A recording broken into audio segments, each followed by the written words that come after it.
told at 11 a.m. So, many students might be joining right now. So just wait for 2 more minutes because this is a technical difficulty and no one can be held responsible. Now it's sorted out. Since I said 11, many participants are joining right now, rejoining again. Just hold on for 2 more minutes and then proceed.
I think we reached enough number of participants. 1 minute maybe. Once we cross 300, we'll be ready.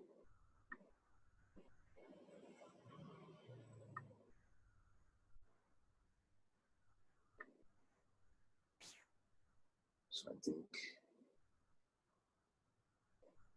we are effectively. Yeah, I think now we can slowly start. Large number of participants joining again. So we'll start with the lesson plan for today, and then I'll just progress with the actual class just to tell you what we are expecting to complete. Let me just content for whiteboard. So today's lesson plan, I think if you remember the previous class, we were discussing about France, isn't it? So we were with France and almost completed France, just one single point on that. So today's class will continue. So first we'll have the description part today. Because if you remember the last class, we had the mnemonics section continuing till Italy. So we have quite a number of countries in description. We need to look at Belgium, Netherlands, Luxembourg, then we need to look at Germany, then Switzerland, then Italy. So first we'll finish the description of all these countries. And once the description is done, then we'll go back to storyline again. Okay, so today's lesson plan is this.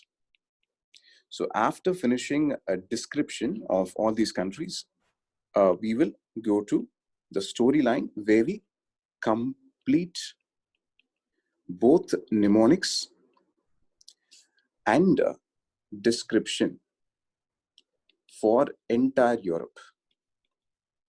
So this is possible. I will try to finish it because already, the 30 minutes has been lost for the notification sound. So let's see, we have 2 hours. I think 2 hours should be sufficient for completing the entire European part. So once we've done Europe today, I think you should be in a very good position to recollect more than 80 plus, countries in the world so that you get a holistic understanding. Okay, so that is the lesson plan for today. And maybe based on that, based on how much we finish today, we'll talk about the other sessions. Fine. So I just need to go back to description. So I just need to, address one single point regarding France. I'll address that point, and once that is done, then I will take you to a class of countries known as Belgium. Is it fine? So for that, I'll just need to share content with reference to Western European map. Is that clear? Fine. So we'll just go there. Just a second. Let me take you to Western Europe. And there was, yeah, here it was. So when we discussed France that day, we were mostly concentrating on, the mainland region of France. This is what we finished that day. Just add one important point. Kindly note, in the southern section, the sea which you find right here, this is called as your Mediterranean Sea, isn't it?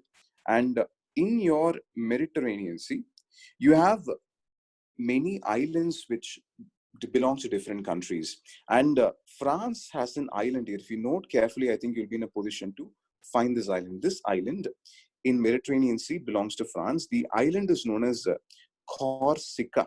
As you can look at the map and note down, Corsica. Corsica. And this is the island from which Napoleon Bonaparte came from. So he was born on this island, Napoleon Bonaparte. I think you're very familiar with Napoleon Bonaparte, one of the greatest conquerors in entire human history, actually. After Alexander the Great, you can convincingly say, or after Alexander Great and Genghis Khan, Napoleon Bonaparte is an equivalent conqueror. Very few people have changed world history like him. So you'll be talking about, or you'll be discussing in detail regarding Napoleon in world history. That's why you need to know the island of Corsica in relationship with France. Is that clear? So that was the discussion for France. We get it done.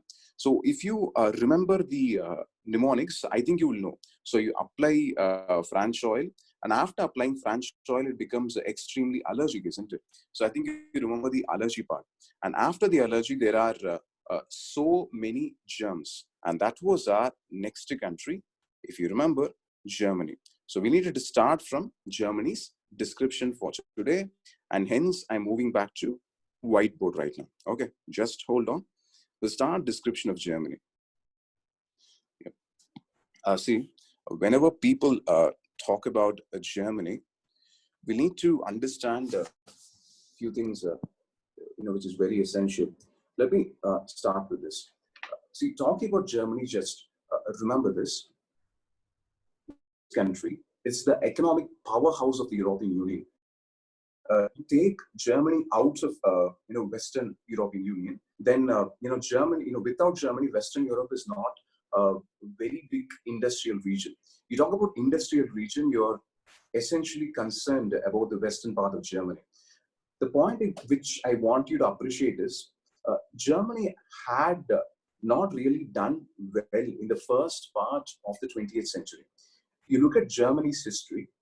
Germany is a country which lost two world wars. You take World War I, the Germans were defeated, and you take World War II, again, Germans were defeated. In spite of the fact that Germany was defeated in two world wars, they were able to recover brilliantly, and today they are the economic powerhouse of European Union. So first we'll do this, we'll understand Germany's role in today's world. What are their major exports? What are the industries in which Germany is currently present today? And once we have done that, then we shall move to discussing the reasons for Germany's success, in spite of the fact that they've lost two world wars. So that will be the point of our discussion. Just hold on. Let's just understand first their importance in world as of now. See, if you look at Germany's contribution in world industry, we are talking about metallic production. Now, what metals are we concerned about? Like, we are talking about world exports. Look at metallic exports. Two important metals for industry: copper, which is a very important electric conductor used in many machines, and aluminum, the second most important metal. You look at these two metals, approximately 8% of world exports comes from Germany. You're talking about finished metal. Okay, and if these two are important components, metals, and you know that using metals, you can do a lot of things. So from metallic exports, you look at the next set of exports, they are world leaders in machines, machinery. Okay, very important in aircraft industry. If France held close to 25% of world exports, they are close to 15% of aircraft industry. And whenever people mention Germany, they will always mention this particular good. Can anyone tell me what? Like I say the word Germany, what comes to your mind in terms of exports or a commodity or something? Yeah, automobiles. Thanks for that. You're talking about cars, people. See, when you talk about automobiles, they are world number one. Like 20% of world automobile exports comes from Germany, German made. So you can clearly see their dominance in this industry. Okay. Now, when you think that Germany is only producing metals and associated machinery, that's when Germany continues to surprise you. Germany has dairy exports close to 12% of the world, milk and milk products, dairy products, chocolates. Okay. The world export share is 18%. Fine. So Germany is not just oriented only towards industry. They do produce commodities which are consumable. Now, when you think Germany is done, Germany continues to surprise you even more. Germany is world leader in pharmaceuticals, where they have close to 10% of world exports. They are very good in chemicals. Okay. And when you talk about chemicals, I want you to really understand chemicals is a very broad term and it covers a large class of commodities, many industrial commodities. And one important thing is fertilizer. You can look at major fertilizer companies in the world. You can look at Bayer, Monsanto, all your leading fertilizer companies will be from Germany. Okay, so that's a subset of chemical industry, and not just pharmaceutical and chemicals. We are also there in information and communication technology. They manufacture paper. When it comes to paper and paper boards, they're very, very good. So the point I want you to understand here is, you know, uh, Germany is not in one single domain. You look at the exports right here. They are in software. They are there in automobile. They are there in machinery. They are producing milk at the same time they're producing chocolates. So Germany is known for its vast variety of manufacturing potential, and that is the reason I use the word. It's an industrial powerhouse. Now, what we try to inquire is, you have so many countries in Western Europe. You got France, you got Germany, you got Spain, Portugal, Italy, Switzerland, you got England. In spite of the fact that there are so many countries, what makes Germany really successful? That is a point you'll always need to inquire. You have so many countries, but why Germany? So that will be the next point of our discussion, to understand the reason for their success. Free education, okay, that's a relevant point, but free education or better education system is found in many countries in Europe. There are certain, it's always, remember this, I want you to understand whenever people give explanations, people usually go for simplistic explanations. They tend to point out, this is the reason why things are done. But understand that whenever I try to explain a set of factors for success, the factors always spread across multiple domains. When you go for a simplistic explanation, it's always a reductionist argument. It means that you're, ignoring something which is fundamentally present in multiple areas. There are many suggestions, starting from happiness and happiness index to Hitler's policy to automation to nuclear free. We'll see one by one how things change. Okay, so I'll start with the first point. See, first point is location, location, location. Fine. So you need to understand what do you mean by location right here. For that, we'll need to go back to the map. Just hold on. I'll explain the incidence of location. For that, you need to look at Europe from the broader perspective. See, Germany is right here. Okay, so right there. Now, what is the importance of location here? Well, if you look on one side of Germany, you have the Atlantic Ocean. And post the Atlantic Ocean, you have United States, Canada, and all the other countries. The North Americas, the Americas are present. You look at the eastern side of Germany, you got Eurasia. So Germany is kind of located in the center. So that's the unique capacity, which means if goods or services need to travel between two different parts of the world. And if you want to move towards an industrial center, well, you've guessed it, Germany is the prime location, because you can look at major transport of commodities also. They'll try to move in towards Germany. And after reaching Germany, they spread out to all parts of the world. Same thing, the rivers we also, like, it's as if everything begins to converge in Germany, and then you begin to move out. You can look at railway networks, your transport corridors, your air travel, all of them. So once you're present in the center, you have the ability to interact with the people on the western side of the European continent and the eastern side of the European continent. So which gives you a good sharing of knowledge and a good potential of sharing of resources. That is why Germany is exceptionally good. So simple answer, location. And due to this location, it is able to interact with both the western part and the eastern part of not just Europe, but also the extended continents. I'd like to point out, two important places right here. Just to zoom in into Germany, and we look at two locations, which are very essential when it comes to trade and transport. So, hold on. So right there, in Germany, there are two locations which you should know. First is Frankfurt. One person just sent a message. Frankfurt is one of the busiest airports in the world. So you look at any major, any major air travel, you're traveling between 2 to 3 places, Frankfurt will be the go-to place. That people pull in and people move out. Okay, it's a networking area. Similar to Frankfurt, in northern Germany, close to Denmark, you have one more place, Hamburg. And Hamburg is a very important port. It's a riverine port. So you can see right there, if you look closely, Hamburg was present on this river, Elbe. So ships can move into northern Germany, and they move to Hamburg, and all your commodities are traded.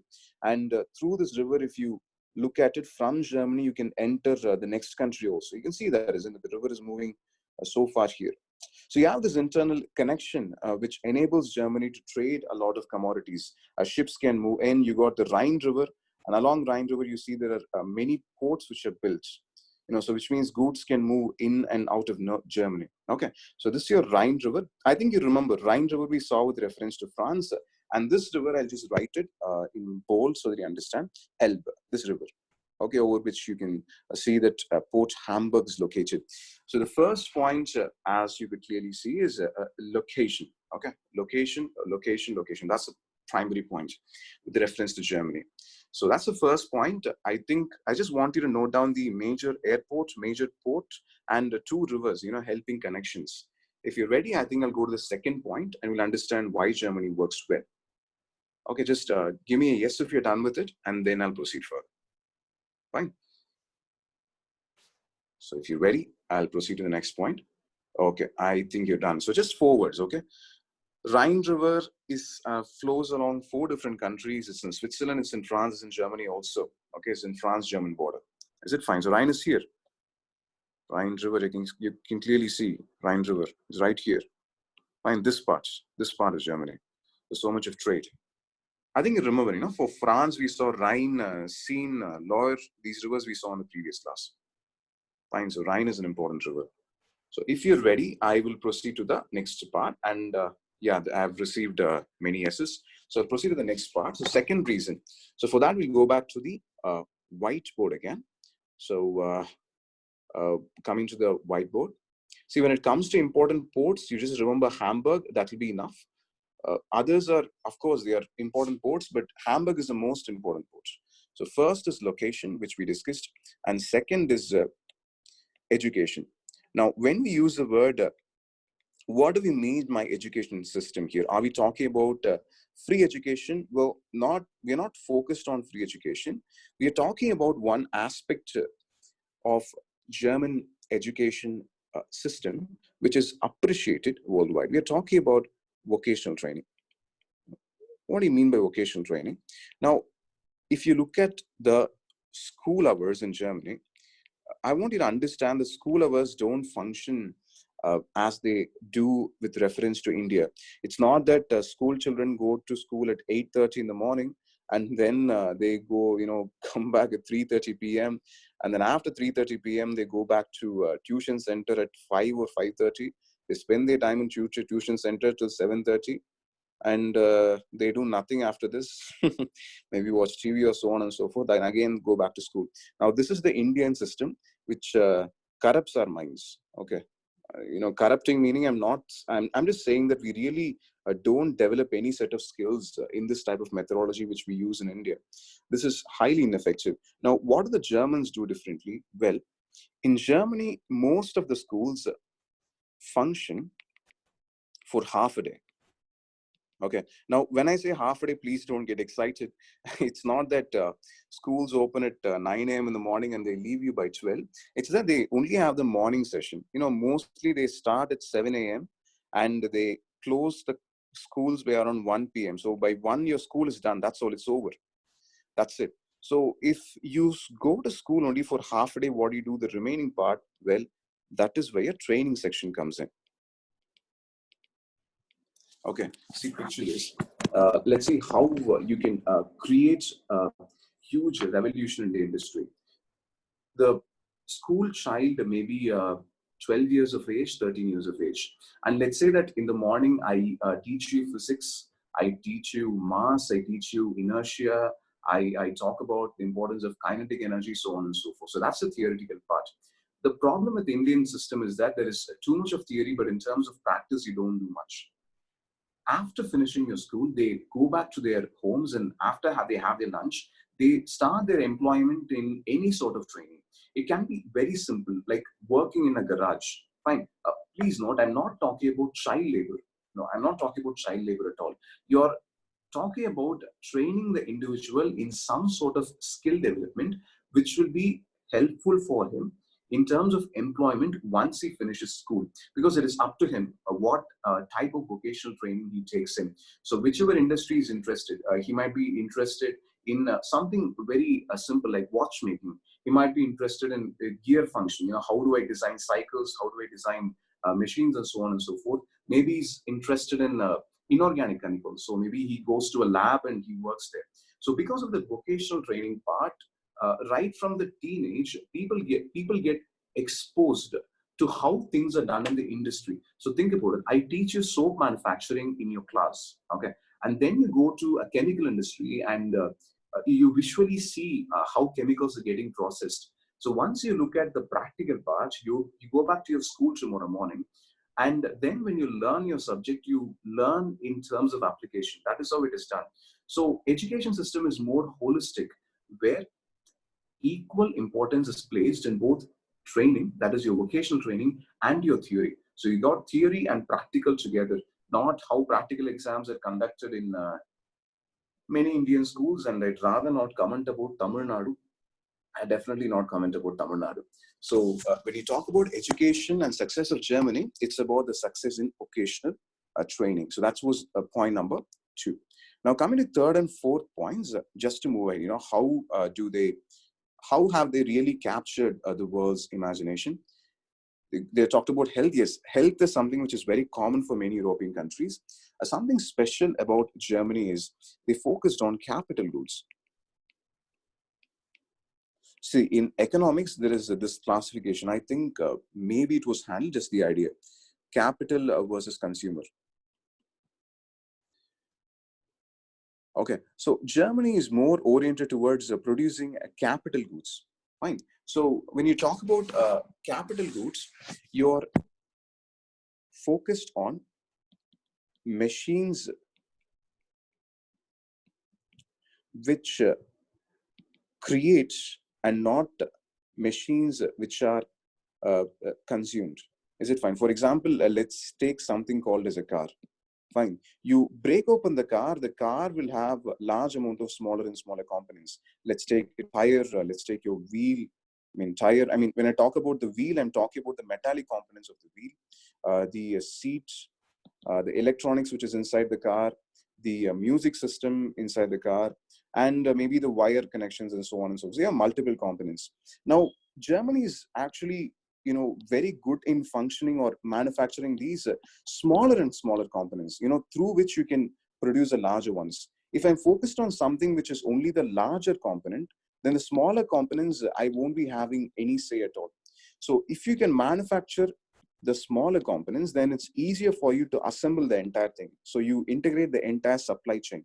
So that's the success of Germany. So using capital goods, you'll be able to produce the other goods.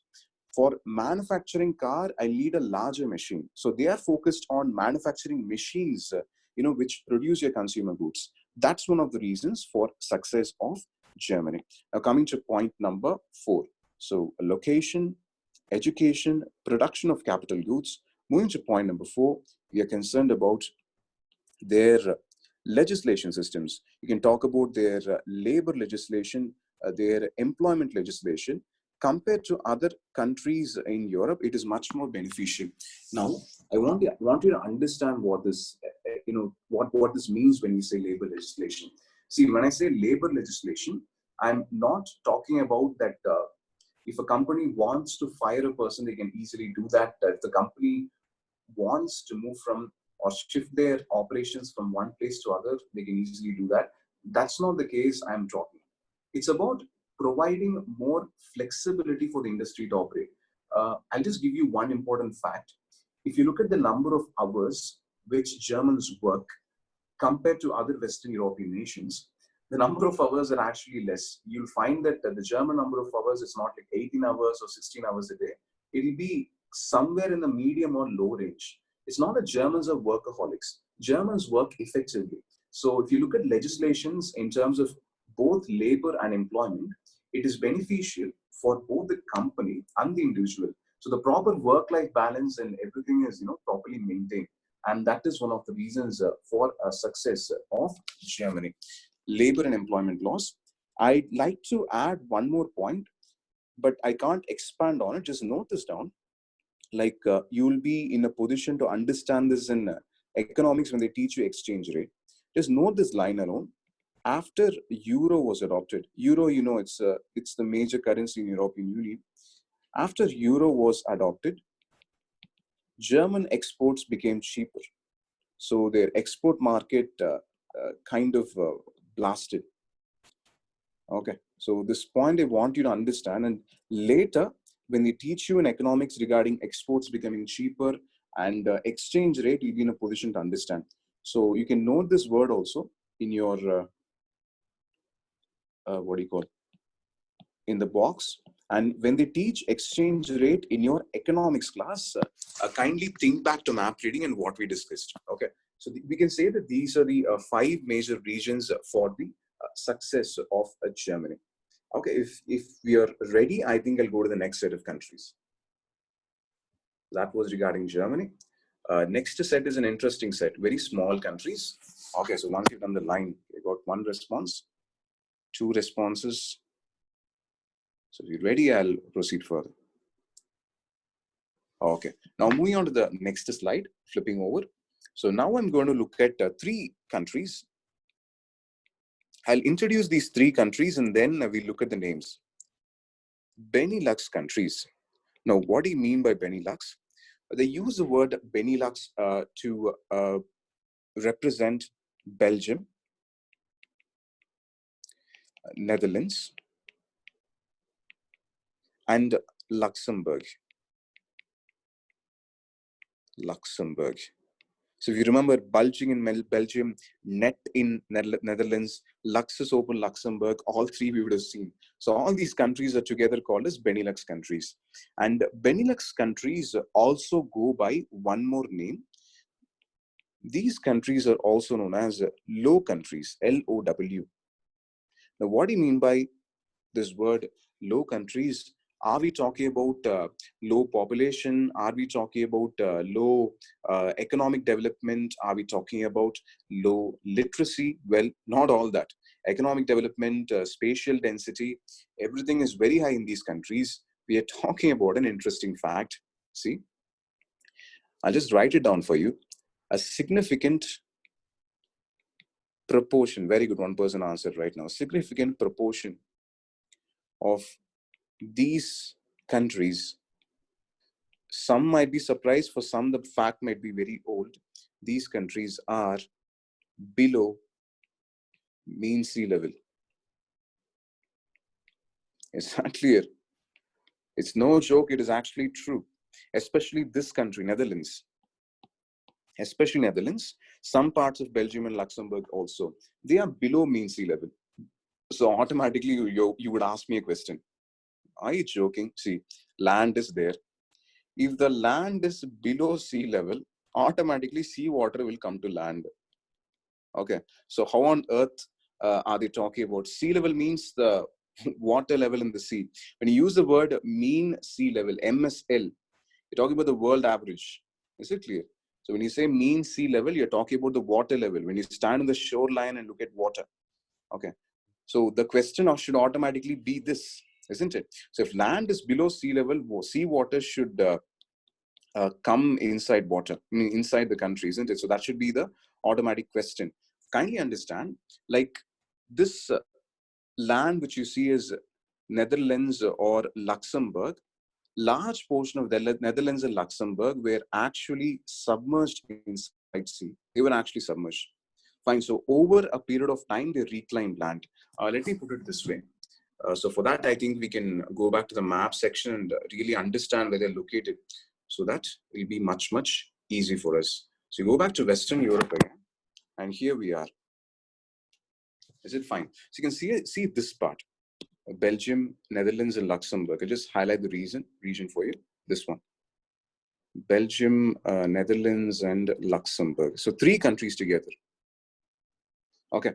So large section of land which is in this region, you know, some parts of mostly Netherlands, this entire section, this region, fine.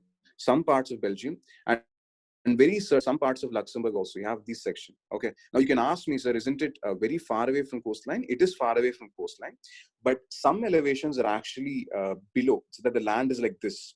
So elevations you have on either side, this looks like a valley. There are depressions in Luxembourg. Is that clear? So large section was again past tense, was submerged by the sea. So how do they get land? Well, they reclaimed it through extensive engineering processes. Very long process of land reclamation. And over a period of time, they began to construct, structures which are known as dikes. DYKES. I think you know about this. This policy is tried in different parts of the world also, just to get the idea of what it is. So it's not that one single day or one single week or one single month they were able to reclaim all the land. Whenever seawater receded between different tidal seasons, between summer and winter, there might be a slight shift in your wind system. Whenever seawater receded, by successive construction of land, successive construction of settlements, they're able to block the return of seawater again. And again, when seawater recedes temporarily for a point of time, again they constructed dam structures. So a very extensive process which went on for tens of years. Then they were able to completely, finish this area.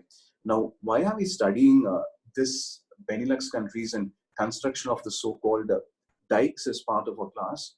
See, currently, you know that global warming is a very important issue.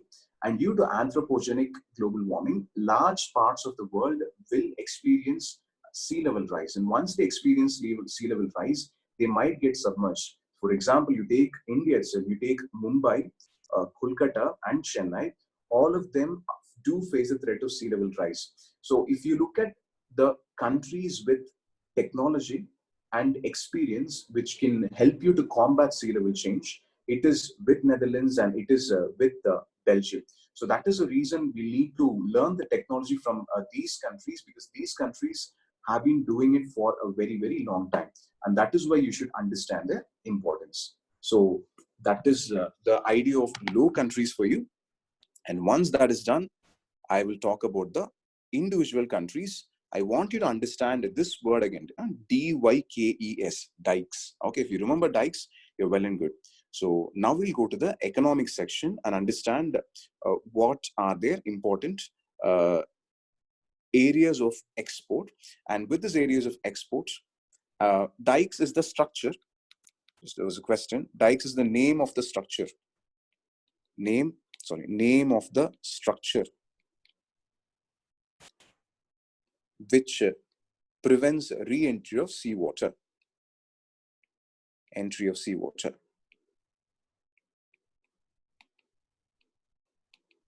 Okay, so elaborate construction. It's simple. It's like constructing a dam. You construct a huge dam so that seawater doesn't come in. Yeah, similar to a dam. Yes. See, and there is a question, is this the reason it is called Amsterdam and Rotterdam? No, they named it Amsterdam and Rotterdam because of different reason, not because they constructed dam. Please, okay. Now moving to the, important exports of this. Fine. Now starting with Belgium. See, first of all, when I use the word Belgium, you'll automatically say, sir, glass, sir, chocolate. Is it fine? See, these two are there. I'd like rather give a larger superset to these commodities. First understand Belgium's important industry is food. Okay. So when I use the word food industry, see, food, I'm talking about a large class of commodities. Okay, it's not that chocolates are only one set. If you find time, just go to Google later, just search for Brussels. Okay. And when you Google for Brussels, go to Brussels website. And just by looking at the food, you'll be in a position to, you'll start salivating. For example, something which is very familiar, French fries. People call it French fries, but French fries did not come from France. It came from Belgium. Is it clear? So Belgium is known for introducing different varieties of cuisine. So they introduce foodstuffs. For example, French fries, Belgian waffles. So all these came from Belgium. They invent new dairy processed commodities. And that is an important industry, Belgium. Okay. And post food, we have your information communication, ICT industry, of course. Then you have diamond exports, which come from Belgium. And when it comes to metal, an important metal which we saw in Spain, zinc metal, okay, comes from Belgium. So those three to four are the important commodities which are exports of Belgium. Now coming to the next country, which we saw is Netherlands. Netherlands, we did see in map reading class, people. I don't know whether you remember. We did see Netherlands before. I introduced this country. Do you remember by any chance? No. I introduced it in Africa. Okay, I'll just recollect for you. I would have told you this, if you remember, in South Africa. Yeah, very good. Now people are saying white colonialists fought with the white settlers. And in this concept, I told you the white settlers are the Dutch people, isn't it? Yeah, now people are talking. Yeah, so this Dutch people, you used to refer to the people from the country of Netherlands. So now we are entering Netherlands. And when it comes to Netherlands, I'd like to introduce two important cities, Amsterdam and Rotterdam. Find these two places. We'll look at the map later. Just note the importance alone. Rotterdam is one of the important ports in Europe, very important port in Western Europe. Okay, and you look at Amsterdam. Amsterdam has the oldest stock exchange in the world.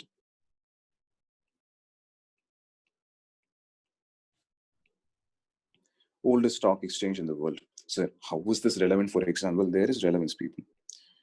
See, when I use the term oldest, it means stock market came into the world for the first time in Netherlands. See, before the stock market was introduced in Amsterdam, the idea of stock that you can purchase ownership in some other company was actually not there. The reason I'm suggesting this is because most textbooks write that Britain is the founder of modern world. It is British people who created the modern world. They are the leading capitalists, so on and so forth. I want you to understand that the idea of stock exchange was introduced by the country of Netherlands. And this was copied by the British people. They have absolutely no originality. Okay, so the British copied the idea of stock exchange and that they implemented. Is it fine? So the oldest stock exchange is in Netherlands and they introduced the idea of stocks. Fine, and you're right. It is from this region where the concept of Dutch East India Company came up. And there is one more question. Difference between dam and dikes. dikes are very extensive structures. They extend across extensive structures, and they're primarily with reference to controlling sea level rise and sea level intrusion. But dams are smaller structures, or in terms of length, it's not very, very uh, extensive. Could tidal energy be harnessed from dikes? The simple answer would be yes, but not all dikes you can harness tidal energy, because I need to look for specific locations in my bay where the difference between my high tide and low tide has a very, very good difference. Only if the difference is good, the turbine will rotate and it can generate electricity. So tidal energy we'll see later. Since the question came up, I just wanted to address it. So that is the idea of Amsterdam and Rotterdam. Rotterdam is one of the most important ports in Western Europe. If you're ready, I'll flip over and I'll show you the picture. You'll understand why Rotterdam is important. And with this, I'll go to the next country of Luxembourg. Also, Luxembourg wouldn't take a lot of time. Just a minute. So yeah, we just saw this image right now. So you can ask me, so why are we spending enough time here? Well, this is the most important industrial area of Europe. That is why you need to spend time. So you can see, right? See, this is where Rotterdam is, this area. See, many German ports are here. That is true. But you look at Rotterdam. Rotterdam is the first port from the sea. You're going to enter, it will be Rotterdam. So they transfer all the commodities into Netherlands, and from here they can take it to different parts of the world. And look at the location, Netherlands, and Amsterdam is right here. Is it fine? So one more point, we'll close Netherlands with that. In Netherlands, there is one more place called The Hague. It is not there in the map. It is a place. Hague is simply a place, a city in Netherlands. Can you not tell me the importance of? Yeah, very good. Many are texting. Okay. It is the headquarters of International Criminal Court, International Court of Justice, and Permanent Court of Arbitration. ARBITRATION. So all these you will learn in international relations. I'll repeat again: International Criminal Court, International Court of Justice (ICJ), Permanent P, Court C, Arbitration. Do it one more time. The last time. Listen: International Criminal Court, International Court of Justice, Permanent Court of Arbitration. Arbitration is dealing with dispute. That's the meaning. Okay, so all these three are located in The Hague. Is it fine? So once you've written, I'd just like to add one simple point on this country, Luxembourg. Okay, there is no reason why they are present there. Maybe they, the location might be peaceful. That is why they chose the place. Maybe there is no real reason why it is found there. Okay. Yes, Rotterdam is a river port, to answer the question. Now coming to Luxembourg, I'll just add one point. The major industry is this, people. It's very easy to remember. The industry is finance industry. Finance industry. Okay, so they deal with banks. People only talk about Swiss banks. Is it fine? So it's not about Swiss banks. Many countries in Europe deal with banking regulations, and one important regulation is one important country is Luxembourg. Okay. And ends it. See, there are texts on wind energy generated in Netherlands, gas farms. See, when we talk about energy aspects, large sections of Western Europe, not just Netherlands, but it's spread everywhere. When it comes to map reading, it is quite impossible to deal with all the aspects of the country. So kindly note, like, you need not repeatedly text me on that point. What is essential in terms of preparation, I would tell you, it will be built upon the other parts. See, without introducing the concept of wind system in geography, it is impossible to talk about wind energy in the place. So please be patient. I do understand your enthusiasm. So when the time comes, those facts you'll be able to learn. So that time you will know it is important. Is that clear? Now, coming to the next point, if you're ready. So we finished Luxembourg. If you're fine, I'll move to two romantic countries. If you're ready, we already finished a romantic country in France. The next two romantic countries. Ready, people? Okay. So there is a romantic country here. Fine. One is going to be Switzerland. And after Switzerland, you have one more country known as Italy. For that, we'll go back to the whiteboard. We'll discuss them and come back again. Just hold on. So first of all, Switzerland. See, when I say the word Switzerland, you'll immediately say banks. Please wait. Finance is one of the industry in Switzerland. Do they have a banking system? Yes, they do have a banking system. But apart from that, there are other industries and they're very good. First is they are leaders in instruments industry. Instruments. Now, when we use the word instruments, we are talking about a large section of commodities. Watches will be a subset of instruments. I'm talking about instruments which are used in physics, chemistry laboratories, instruments which are used in industries, starting from your normal thermometer to your barometer, instruments which measure so many industrial components. All of them come from Switzerland. They are very good technical people. People use the word chocolate. The word chocolate is right, but again, understand that food is a major industry. So under that, chocolate will come.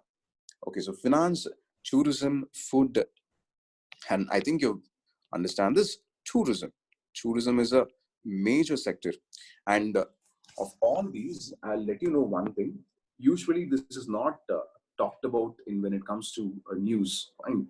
But when you look at exports of New Zealand, exports of Switzerland, sorry, exports of Switzerland, apart from France, we have an important commodity there, and that is nothing but gold.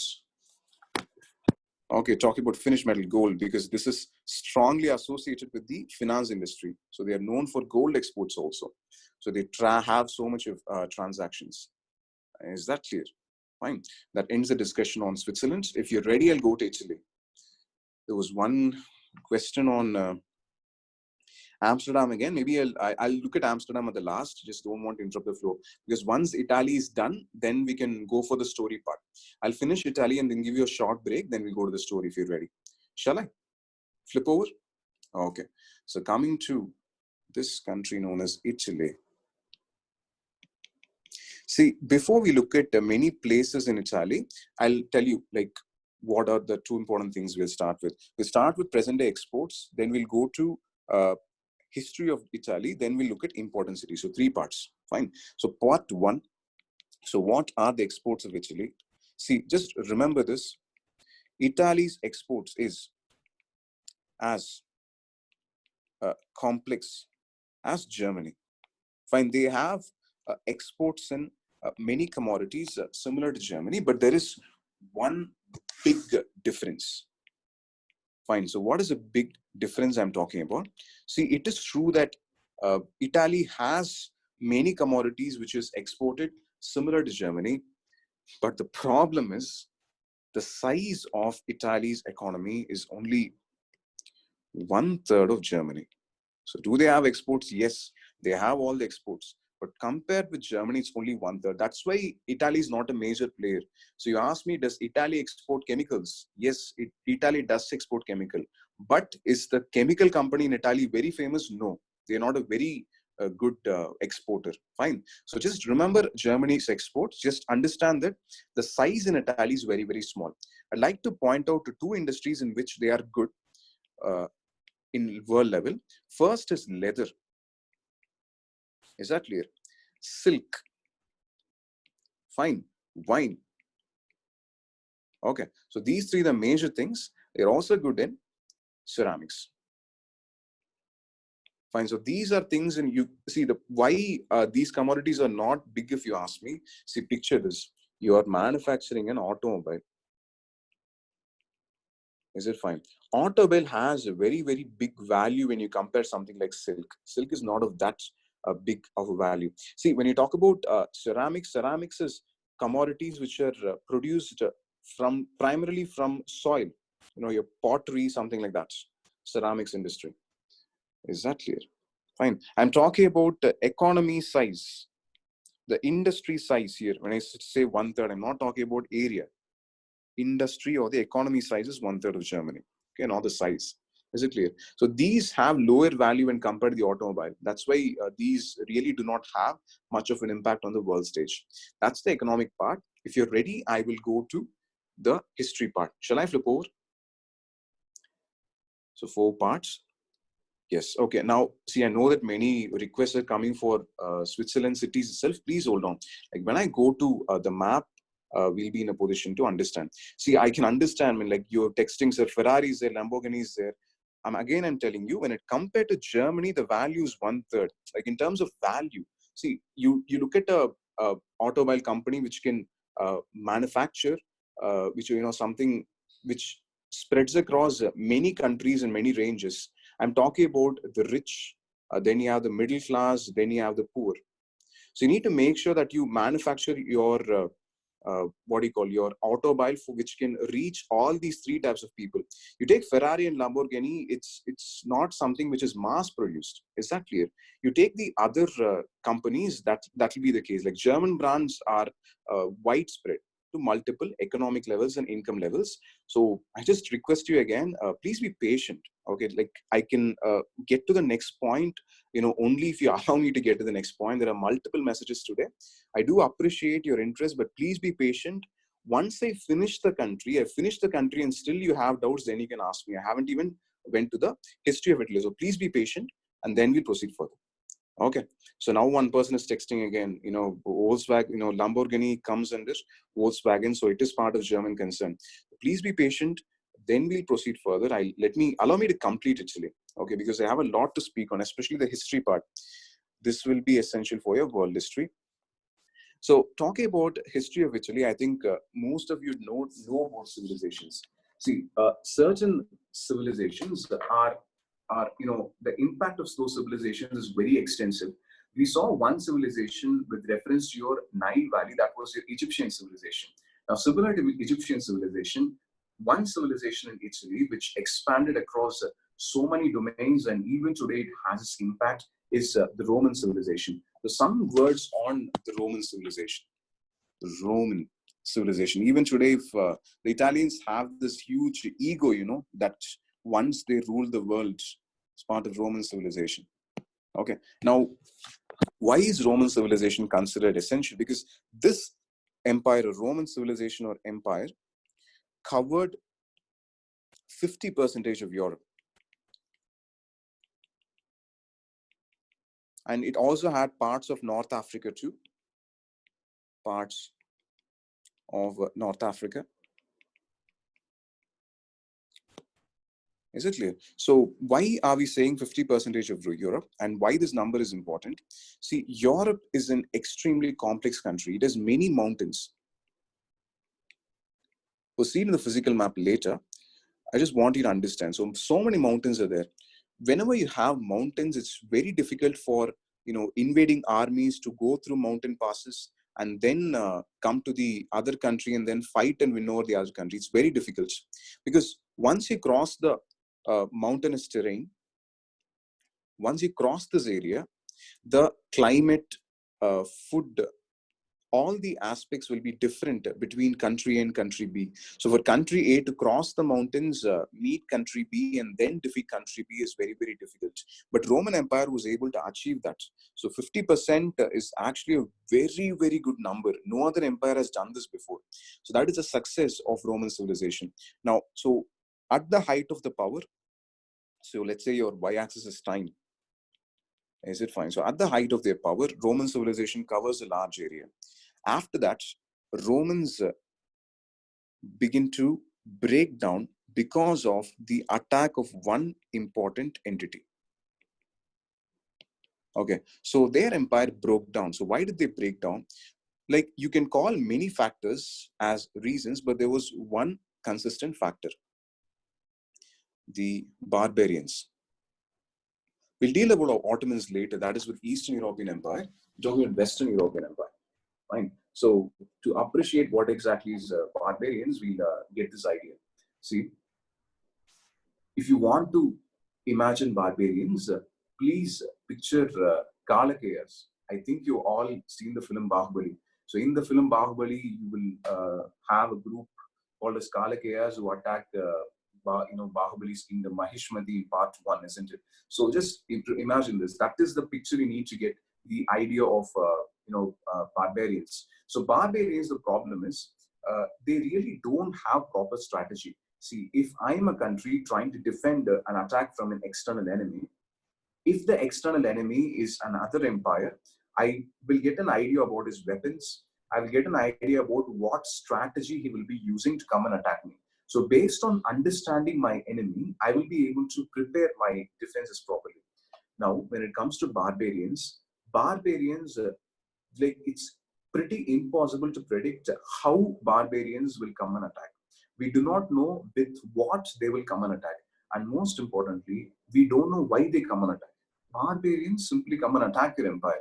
And due to successive attacks by barbarians over the Roman Empire began to enter into a period. It began to collapse. Rome was sacked in 410 CE, Common Era.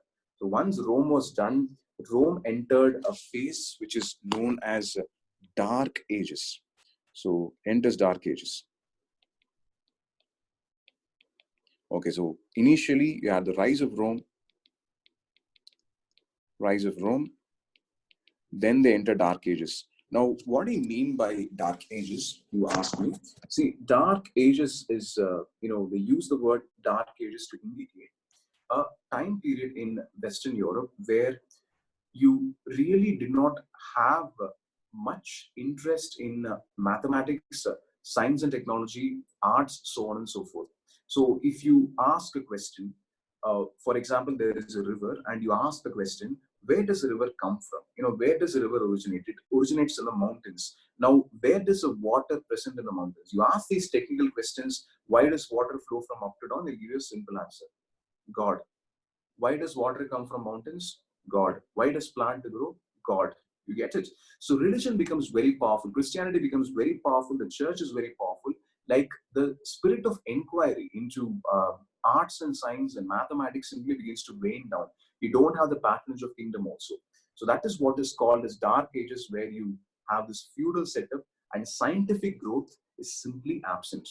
Now, after the Dark Ages, the Rome region, the Italian region rises back again.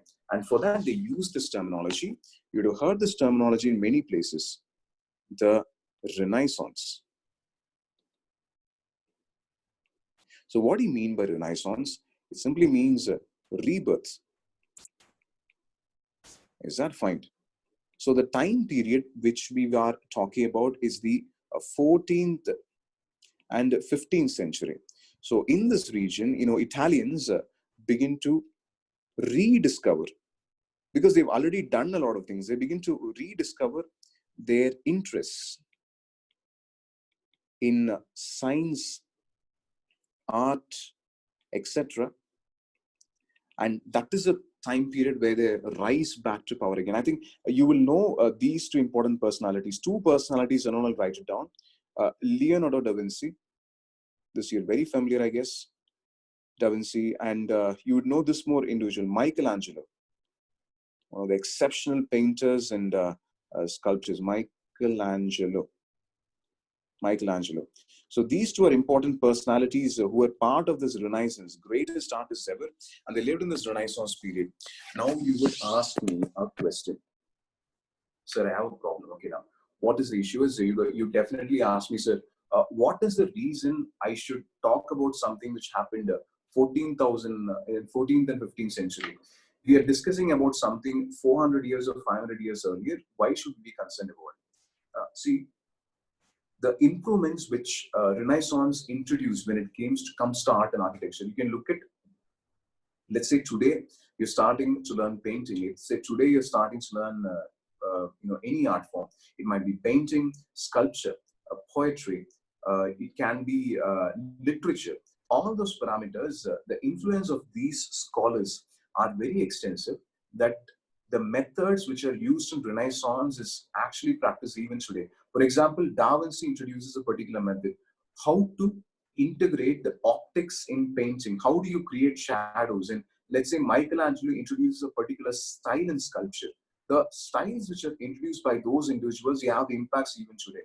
Michelangelo was not as a sculptor. He was an architect also. Okay, his contribution was equally important than others. So the impact which was there 500 years earlier is present still today. That is why you should know Renaissance and the impact of Renaissance. So that is the very small snippet on the history of Italy. So just remember these things: rise of Rome, fall of Rome into Dark Ages, due to attack by barbarians, and then Rome reinvents again. So that is with the Renaissance period.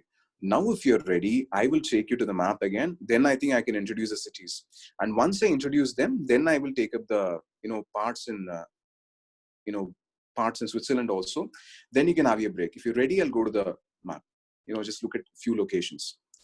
Okay, I think you've noted down. So I'll just go to the section for your map. Just hold on. Let me share content. There it is. So Western Europe is here. Yeah, there it is.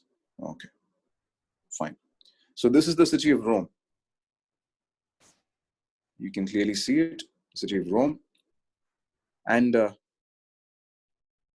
Rome is located on a river. The river is not mentioned. I'll just give the name of the river. There is a river right here. The name of the river is Tiber. Maybe in the physical map, it will be there. Tiber.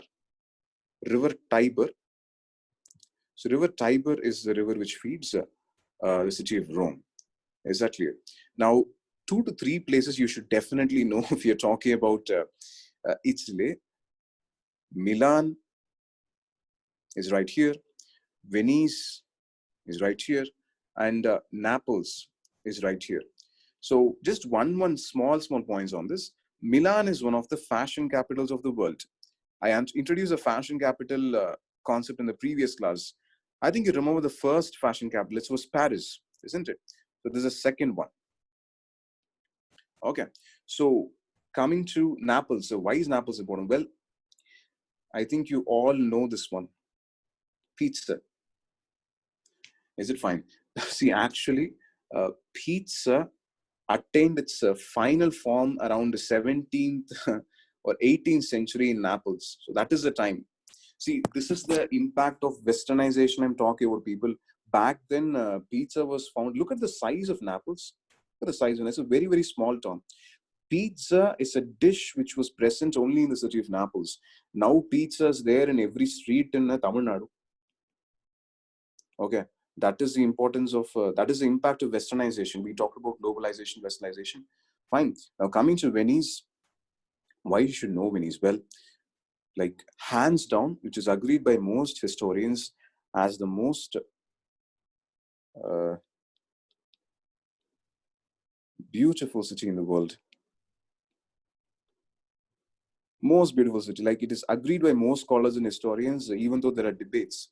So that is why you should know the location of Venice. And one major river in northern Italy, I'd like to introduce this river, which you find here.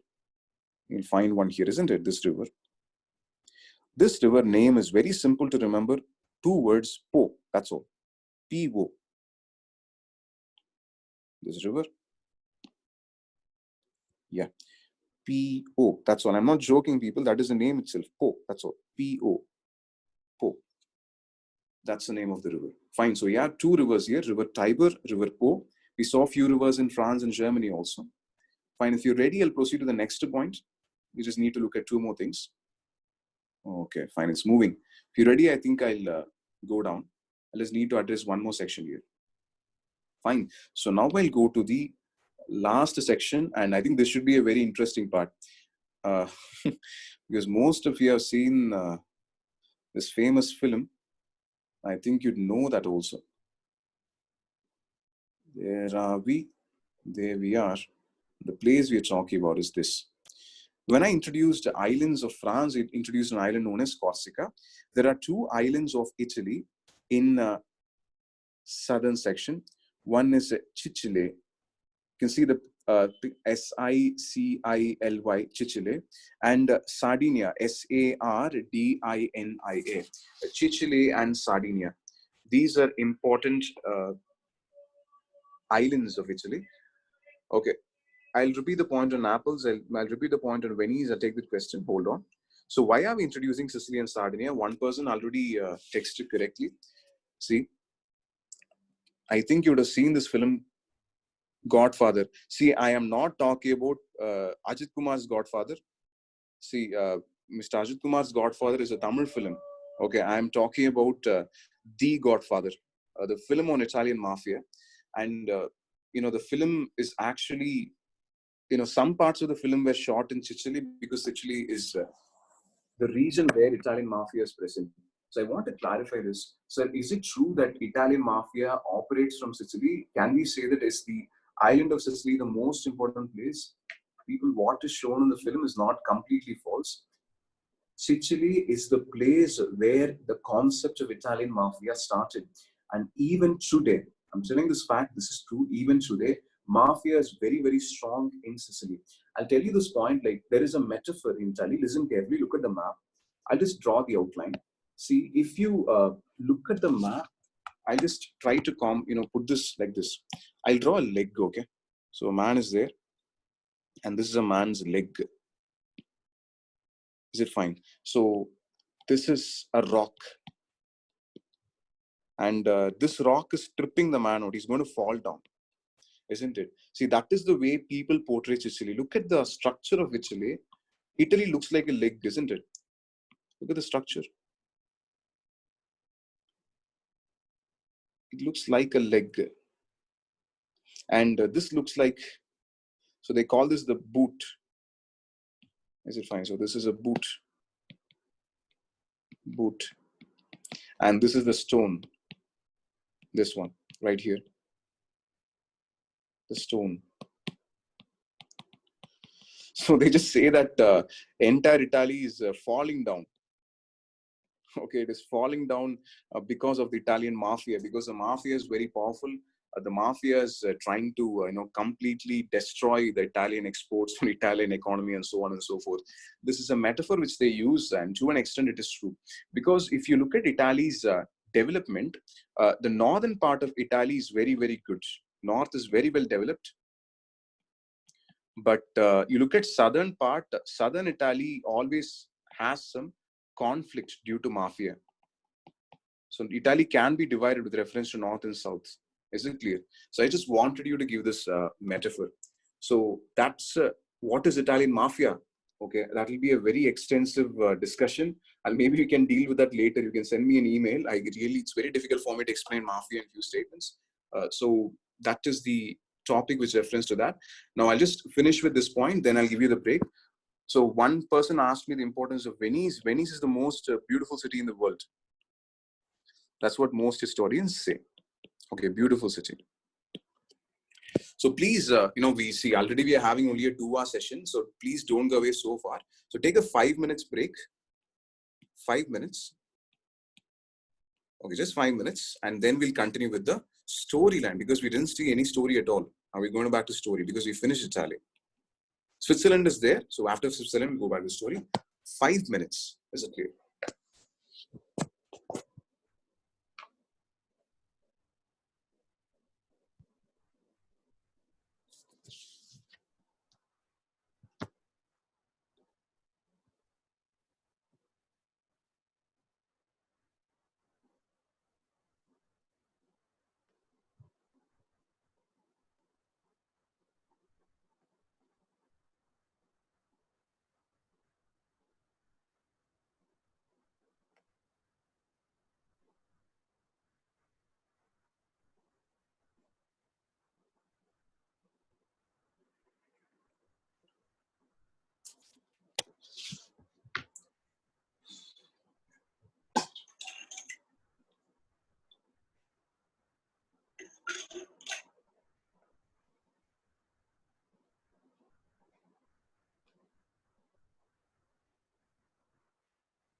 So I think that we can restart again. Exceed the 5 minutes. So I just wanted to add one point. And many have requested questions on what is Sardinia. See, Sardinia, I've just introduced the place. That is my objective. You learn about Sardinia in world history. There is a topic in world history called unification of Italy. Italy was not a single country until the year 1870, 1870. So until then, you'll have to wait for world history class. Okay. So now to proceed further, I'd like to introduce two places before we start with storyline. See, for all this, I did not introduce the city of bachelors. Can anyone tell me what is the city of bachelors? Bachelors, city of bachelors. Don't tell me Chennai. Please don't tell me Chennai. Yeah, that is city of bachelors. Yeah, city of bachelors is right there, people. Okay. Vatican City. Why Vatican City? Because that is where all fathers are there. Is it clear? Pope is there, the place of the Pope. Understand this, Vatican City is a country. It's a very, very small country. We call it as a city, okay, but it's actually a country in itself. It has its own rules and regulations and it's sovereign. Pope rules there. Vatican City has the largest church in the world. I think you all know that, right? Largest church in the world. You just need to know that place. And if you're ready, going back to the storyline. And when it comes to Switzerland, you need to know this location, Geneva, right there. Okay, this place, Geneva. Okay, why is Geneva important? If you look at many United Nations organizations, is it fine? Many United Nations organizations, pretty much all of them, like Food and Agricultural, World Health, the UN General Assembly, many things are located in Geneva. So many conferences, global conferences are held in this place. Very peaceful, very essential. That is why I had to introduce. So in international organizations class, they will be talking about organizations in Geneva. At that time, you can relate to it. Is it fine? So many UN organizations. So with that, we are going back to the storyline again. So if you remember, we were here, right there. We just place it properly because we need to enter many countries this time. And the complex part is actually going to come in. So I'm going to move. I need to be very careful. Yes, so that's the picture. And I think you remember the last keyword, people, Italy, isn't it? Yeah, very good. Italy in Italy. So you were there in Italy shop. Italy shop in Italy. So just picture this. So you went to the Italy shop. So you're sitting in the Italy shop. You're very happy. Stomach is burning still. You go, you ask, call the server and you tell the server, hey server, Italy, you tell him. Server shows his watch. You look at the watch. Time says 11:15. They're coming at 11:15 and asking Italy. Italy all is over. Wait, let me check. I think there is only one Italy. One Italy is there. Big Italy. Okay. They say Jasmine Italy. Very, very good Italy. You want my Italy's like, and stomach is burning. Please give Italy a second. Fine. He goes inside.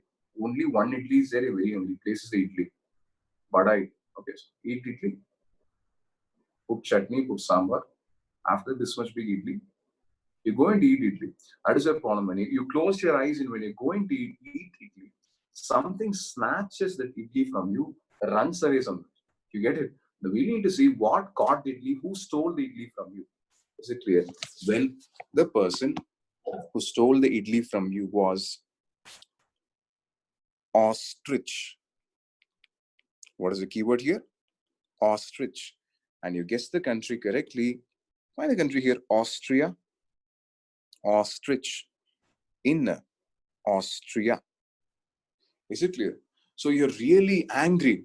The ostrich is running and you run after the ostrich. Fine. You go to first is straighter, second is straighter, third is straighter, fourth is straighter. It runs many corners. Finally, if you go there, ostrich is there somewhere. Okay, you find the ostrich house. After that, you break the ostrich house. You enter the house of the ostrich. What you expect is ostrich is a bird, isn't it? It doesn't have big wings also. Ostrich is a land bird. It runs very fast, but it can't fly. It's a flightless bird. So it has very small hands. But picture this, it's very, very illogical. That is what I'm telling you. Ostrich in its house is playing, I think this is the right way to hold it, Veena. Okay, so picture the ostrich playing Veena using its legs, okay, plucking like this because it doesn't have big hands to play. It is playing Veena by using its legs. If you've seen it carefully, you would have guessed it correctly. Yes, very good. So Veena is the keyword. Veena, Veena, keyword for the place Vienna. So Vienna is the capital of Austria, important place even today, tourist, okay? We'll see description later. Vienna in Vienna. Is it fine? So you go to the ostrich, you say a very, very simple dialogue. The ostrich, my idli, give idli. Okay, say this dialogue to ostrich. This is not a keyword, just a punch dialogue. Your hero, so hero should speak punch dialogue. That is the golden rule. You tell him, you say, my idli, give idli. Ostrich says, see, I can't give idli. I'm really not giving it. I like that idli. We will do something. Fine. We will play a chess match.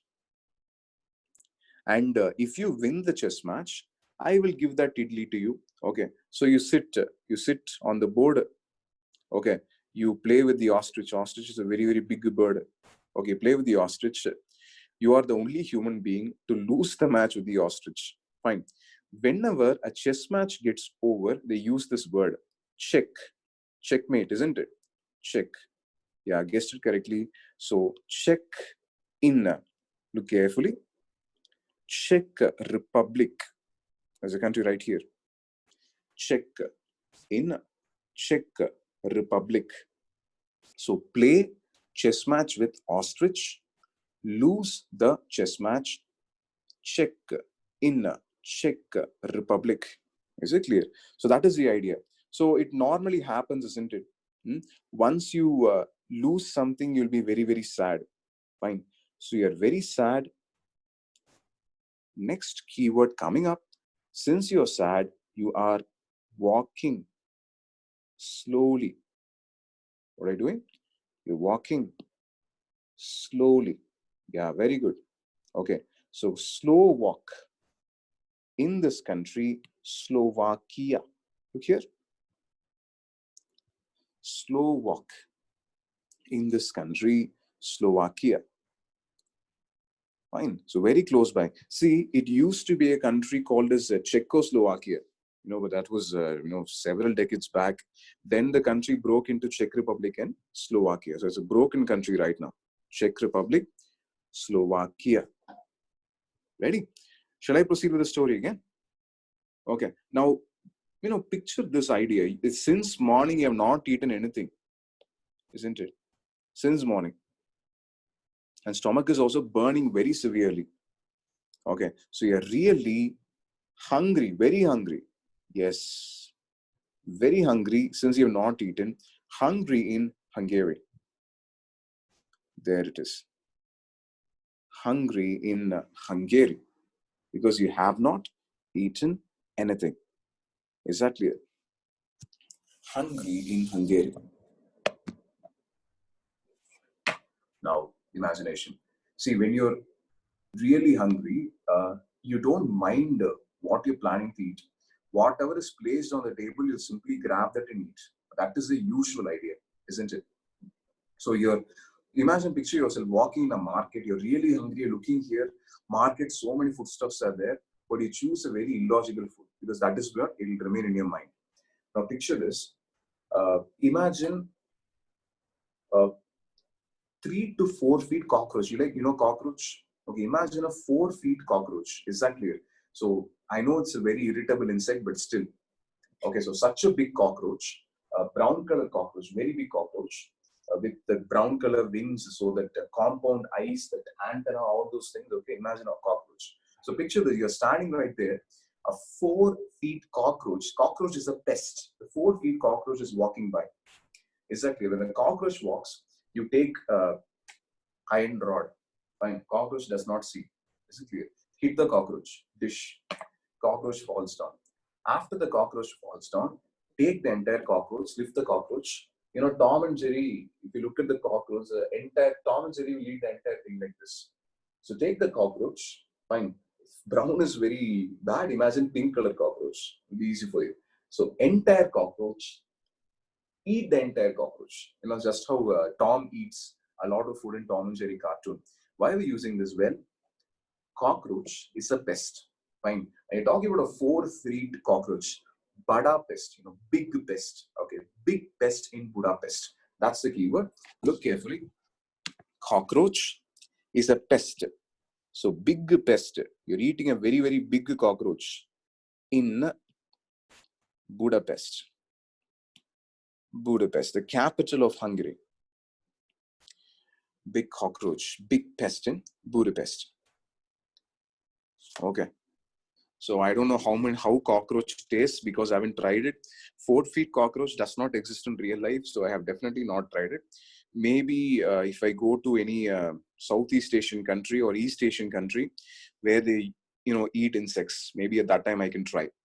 Okay, so that is the mnemonic for big pest in Budapest. See, and think about this. This is a market area.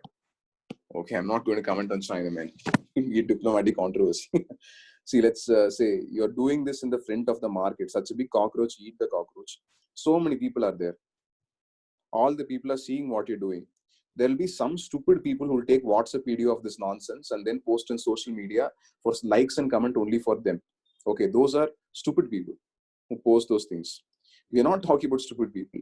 If you're a normal man sitting in this area, now all the people will run away. Live cockroach you're eating, all people will eventually get scared, isn't it? So people start running away in this market area. All of them run away from there. You're eating a live cockroach. There is so much of commotion in this area. Is it clear? So much of commotion. Commotion is not the keyword. Hold on. So keyword is about to come right now because every area has a gangster. Okay. Due to the commotion created, the gangster in the area wants to see, he wants to know what is happening. So the gangster enters. Is it clear? Now, picture this. A gangster entering. I'll give the name of the gangster. Look carefully here. Crow is the boss. You got it? So Crow is the boss of the area. Again, you will do this mistake. Listen. Hold on. You would imagine this. You would have imagined black color crow. I told you illogic. Is it clear? Picture white color crow. Okay, 5.5 feet, 6 feet, how much ever you want. Imagine a white color crow with coat. You know, whatever Dawn will wear, isn't it? Some type of coat. So picture a 6 feet crow, white color crow coming to this area. So crow is the boss of the area, and look carefully. You'll be able to understand crow in Croatia. Look there. There it is. Crow in Croatia.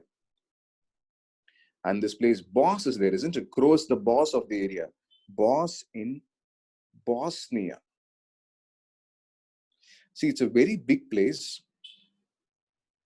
Very big place. Okay, the name of the place says Bosnia and Herzegovina. If you find it very difficult to remember Bosnia and Herzegovina, just remember the word Bosnia alone. B-O-S-N-I-A. Okay, B-O-S-N-I-A. Bosnia. Just remember that. The country's name is very big for you. Is it clear? So Bosnia. Fine. So now the crow comes to the area. Is it clear? Crow is the boss of the area, and crow comes and stops you. He's like, why are you making commotion in my area? This is my area. I am the gangster of this area. And you tell the crow, sir, I am a secret agent. I've been trying to find a person X to save this world. I have crossed 1.5 continents. There is absolutely no sign of X. You are saying you're gangster in this area. Please help me out. Please. Okay. Then the crow tells you, fine. I have information that you can find X in a place which is very, very near. And in this place, they are going to conduct Olympics right now. So if you go to Olympics, you will be in a position to find the person X. Fine. So he's saying, so thank you very much, sir. I want to go. And trying to move away, he catches you. He catches you. Okay, the crow catches you. Wait. Relax. See, everyone knows that you're a secret agent. Sir, I am a secret agent. No one knows I'm a secret agent. According to our story, everyone knows you're a secret agent. Secret agents like you are not allowed into Olympics. What did he say? He says, secret agents like you are not allowed in Olympics. So keyword coming up, listen carefully. Secret agents are, hold on, let me position it well because this country's name is not given in full. Secret agents are banned. What he says, secret agents are banned in, I think you guessed the country correctly. Only 3 words are given. You find a country here, ALB. Fine. This is the country known as Albania. Secret agents are banned in Albania, the green color country which you find here. This one. Banned in Albania. So you can't go there, mate. I mean, you can't go in your normal costume. It'll be very dangerous for you, he says. Is it clear? Banned in Albania. So just hold on. Once you've taken the Albania part, just erase the older sections, which is old right now. Banned in Albania. Then you're asking him, sir, if I am banned, how is it possible for me to go to this entire area? How is it possible for me to capture X? Relax. I will give you a solution. The solution is very simple. See, I know that you're a secret agent, right? So you can, similar to Mission Impossible, you can change your costume how much ever you want to. So you can change your costume. What you do is you change your costume into a server costume. You disguise yourself as a server. Again, when I talk about a server carrying coffee, wine, don't imagine normal. See, 2 normal costumes are there. The black color costume is there. Red and white costume is there. Okay, so don't imagine that costume. Imagine a shirt and pant where you have coffee stains everywhere. Everywhere there is coffee, everywhere there is wine or something. Okay, so very bad server. So server in Serbia, you guessed it correctly. So Serbia is right there. Server. Server is the keyword for the country, Serbia. See, look how closely all the countries are there, isn't it? Server in Serbia, right there. Serbia, Serbia. Is it fine? Okay, so what you do is you take his instruction. Fine, sir. That's a very, very good instruction which you've given me. I will disguise myself as a server. I'll go to the Olympics. And once I go to the Olympics, I will find this person X. I will put an end to this story. Okay. So what do? You go to the Olympics. Fine. You enter the Olympics. And once you enter Olympics, there is a very, very small problem. You're walking. So much of coffee plate is there. When you're walking, there is a problem. Okay. Suddenly you step over. Fine. You're stepping over grease. You know grease, black color suit, vehicles. Once you step over grease, you'll begin to fall down, isn't it? So Greece is the keyword for Greece. That's all. This country, Greece right here. So you go to Olympics and when you step on grease, you begin to fall down. So picture this. You're walking. Already everywhere coffee is there. So you're carrying coffee and wine, you're walking and you step on grease and you're about to fall down. Picture this. Walking. When you're about to fall down, one person comes and catches you. Catches you, sir, wait, what happened? Please be careful. So he catches you, makes you straight, and then he tells you, what is your problem, sir? He says, I can't say anything. Then he tells you, sir, I know you're a secret agent. I am a friend of Crow only. Crow only told me, Crow in Croatia, he told me, sir, nearby there is a competition. In that competition, X is there. Okay. If you go to the competition, you can immediately find X. It's very simple. Fine. What competition? Asking. Now, see, so far in the mnemonics, we have used only English words. Okay, this is for non-Tamil speakers. See, people, very simple. For the entire mnemonic section, for all total of map reading class, I will be using only 4 Tamil words. Only 4 Tamil words. And for European, every continent, one Tamil word. That's all. So, no, nothing imposing here. So, one Tamil word, I'd like to introduce a first Tamil word. So, we'll be able to exchange vocabulary also. You'll also learn 4 simple Tamil words. So, first Tamil word I'm going to introduce to you. For Tamil speakers, they will know. So, introducing first Tamil word. The Tamil word is this, kosu. Kosu. Kosu means mosquito.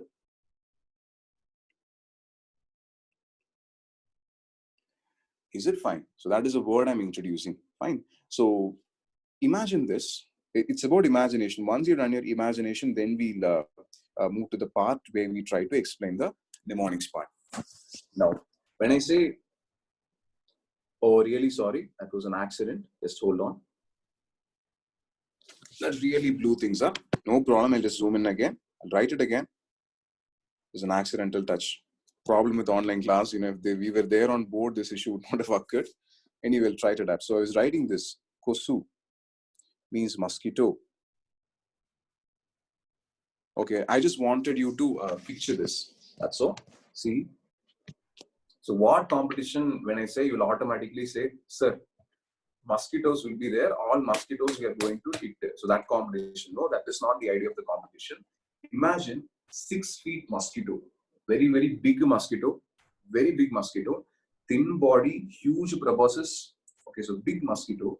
What the mosquitoes are doing means, I think you know this person. This person two people are introduced. One person is this, Bhima, Mahabharata. Duryodhana, Mahabharata, Duryodhana. So both Bhima and Duryodhana has this weapon. It will be like this. This weapon will be there. Do you remember? This weapon, this is not the weapon. It will be very, very big.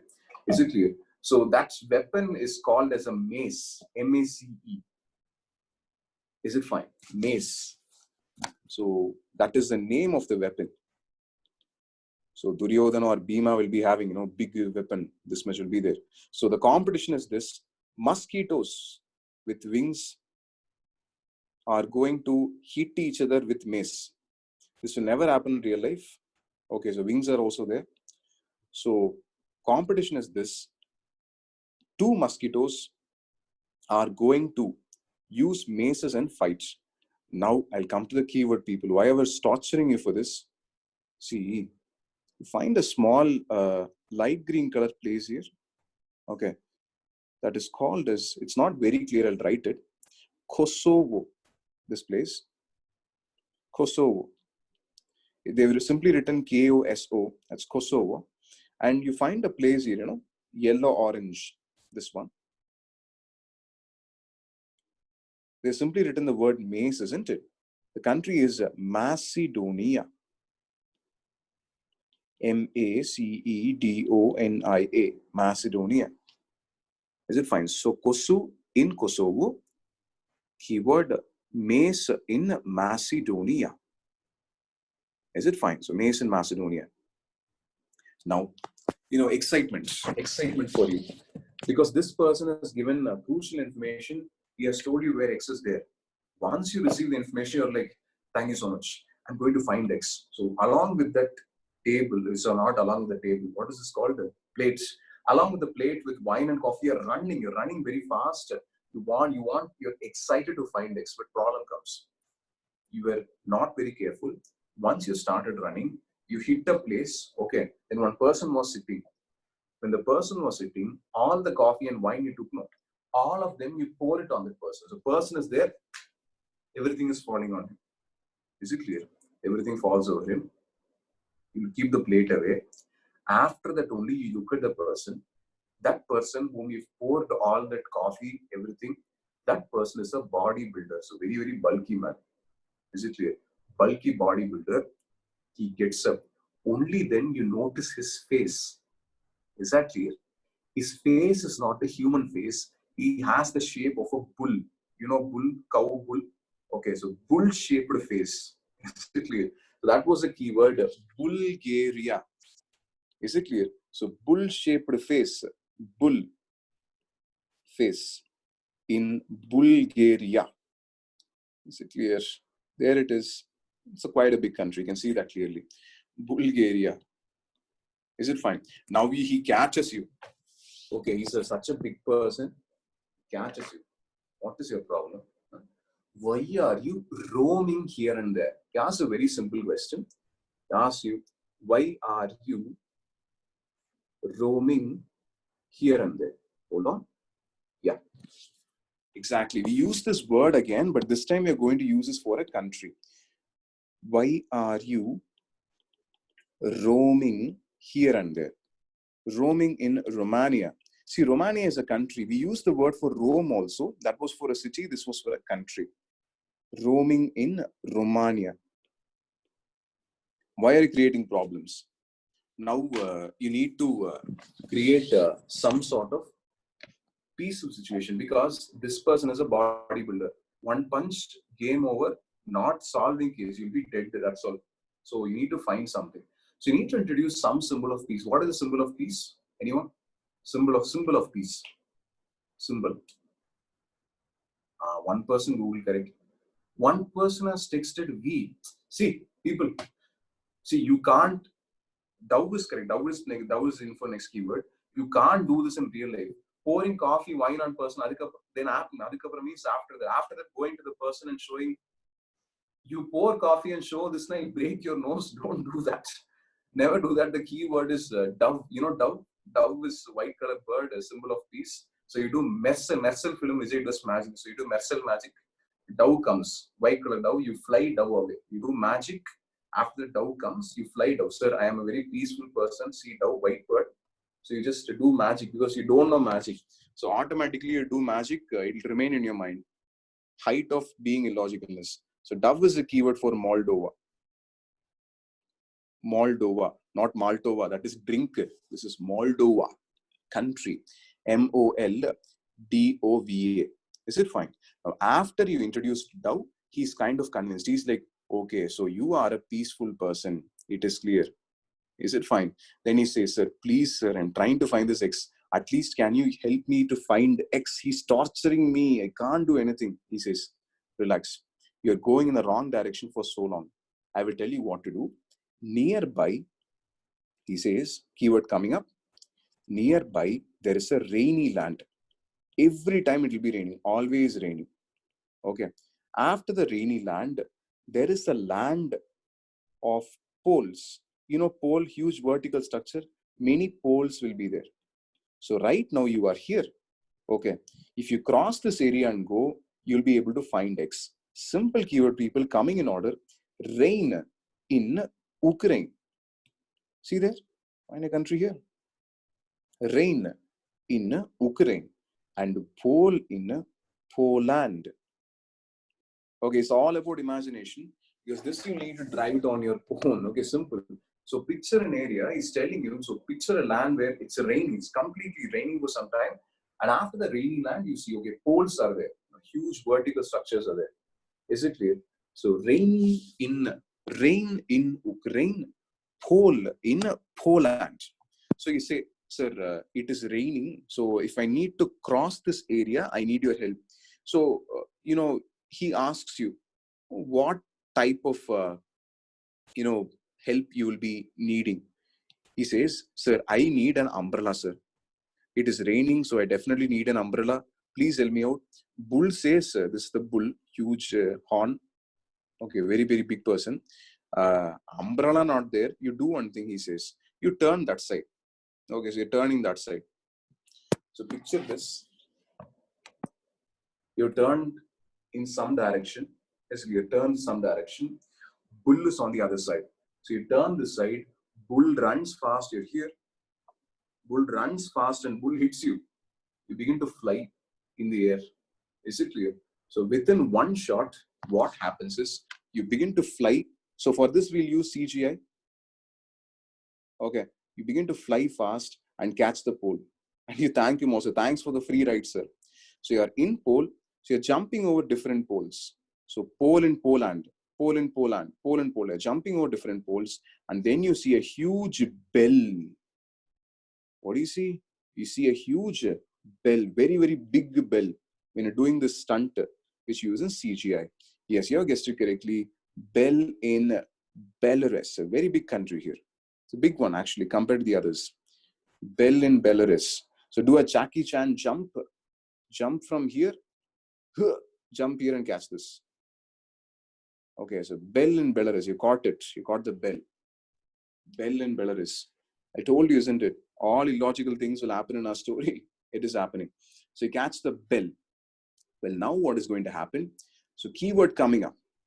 Is it clear? So you catch the bell, you swing from the bell here and there. And after a point of time, you decide you can't stay with the bell for so long, how long will you be oscillating here and there, isn't it? Bell is here, bell oscillates, bell oscillates, bell oscillates. You're catching and hanging on here. You're not able to do anything. Finally, you decide, I'm going to jump. Is it clear? So you make a huge jump. Listen, keyword coming up. Just note this. Then I will expand. Like the picture is not completely encircling all Europe. So picture this. I'll give the word and then I shall expand. Okay. So the word is this. Simple. So imagine, I'll write it, landing, just landing somewhere. After landing the bell, you're landing on a long leaf. Is it fine? Imagine landing on a long leaf. So this, I just want to draw the imaginary part, then we go the keyword. Very, very big leaf is there. You're a very small man. You're here, landing there. Is it fine? Now we need to get, or how to convert this as a mnemonic. What is the picture? Is it clear? So I'll just look at the keywords again. I want you to focus on this part. Take your time, no problem. I'll give you time for this section because we are going to look at 3 to 4 countries together right now. So long leaf after jumping from the bell. So the keyword is this, L, L, E, small a, F. Fine, long leaf, first L stands for a country, Lithuania. Lithuania. Lithuania is right here. See, long leaf. Okay. Second L stands for a country, Latvia. Fine. Next E stands for a country, Estonia. Estonia. A is only for completing the mnemonic. It doesn't stand for anything. F stands for a country, Finland. What does it stand for? Finland. Finland. So from the bell, simple, jumping from the bell, landing on a long leaf. Take your time again. Look at the countries there. So you were there in Bell in Belarus, isn't it? So Belarus, long leaf, isn't it? First L for Lithuania, Lithuania. Second L for Latvia, Latvia. Third, next one, E for Estonia, Estonia. And then F, which you would have heard in many films also maybe, F for Finland, Finland. So long leaf. Is it clear? So that ends the mnemonic for Finland. Now, from here, it's very simple. We'll just close the mnemonic. I think there were requests for repeating the entire thing also. So just few more countries will finish that and repeat and close the class. So you're here. See, very simple to remember. See, I'll tell you the list and you tell me. There is a den. You know den? Cave will be there. There is a den. After the den, there is a way. After the way, there is one more den. Tell me the list of countries there. Den 1, den 2. This direction you need to walk. Way. Yeah, very good. Look carefully. Sweden, first den. So you're moving from here to here. Then way, Norway, moving from here to here. Then second den, Denmark. See Denmark right there? Denmark. Sweden, Norway, Denmark. Very simple. Sweden, Norway, Denmark. That's all. See, you completed the entire circle. You come back to the same place again. Denmark. Is it okay? Now, there is a police officer there. Continuing with the storyline again. Okay. There is a police officer. Cop. You know, cop is one more word for police officer. Cop in Copenhagen. That is the capital of Denmark. Cop in Copenhagen. Okay. So the police officer catches you. Okay. He says, I saw you few days back. Now you completed all the countries you're traveling, again coming back to the same place. What is your problem? Why are you roaming here? Why are you doing this? Say, sir, I'm trying to find this person. He says, stop. Who did he ask help? He says, then you say, sir, I asked help from a mafia crow boss. I asked help from bull. I asked help from rabbit. I asked help from Nelson Mandela. He says, wait. You are doing a big mistake. If you want help, you ask the most powerful person in the world. Okay. The most powerful person in the world is the king. Go and ask help from the king. So the cop says, get help from king. King is the most powerful person, isn't it? So king, I think you've seen the country already. United Kingdom. Fine. So king in United Kingdom. Is that clear?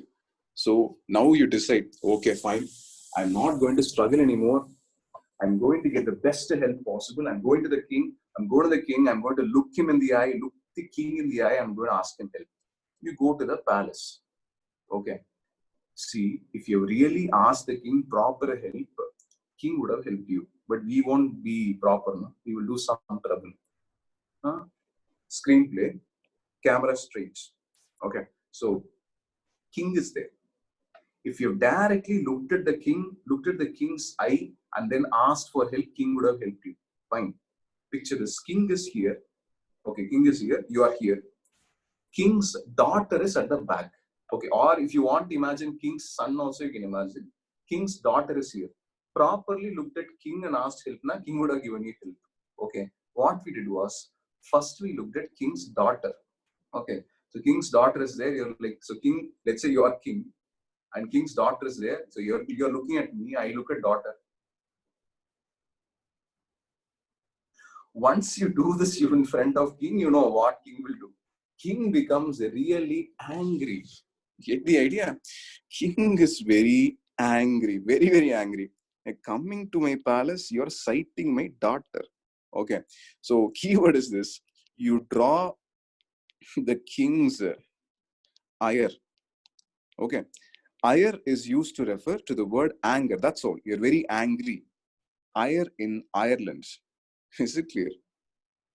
Ire in Ireland. You made the king very angry. Ire in Ireland. Okay. So picture this. You made the king angry. King will definitely give you punishment, isn't it? So he's going to give you punishment. Fine. So what he does is, the finding secret agent, put all this nonsense away. You're going to die. Catch this man, put him in a land of ice. Don't give him any food, let him suffer and die. So that's your punishment. So they catch you and they finally put you in a land of ice. Okay, that is your punishment. You're arrested in jail. Okay, so ice in Iceland. Is that clear? And that's, my dear friends, is the end of mnemonics for Europe. Is it clear? So that ends in mnemonic. Now, the most important thing is you're going to revise. Fine. So just take 2 minutes.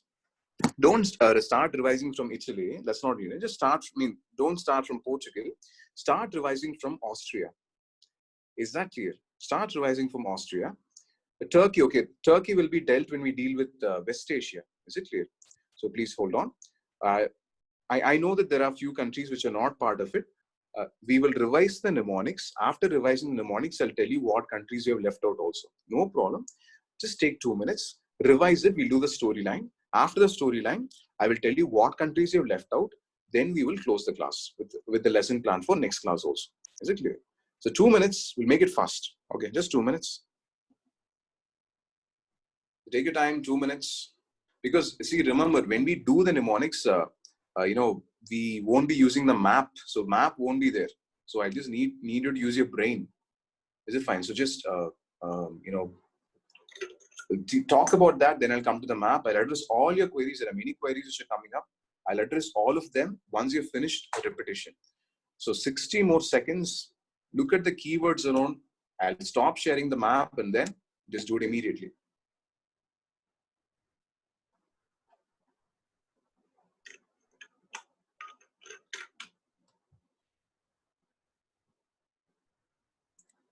So ready? 1 more minute.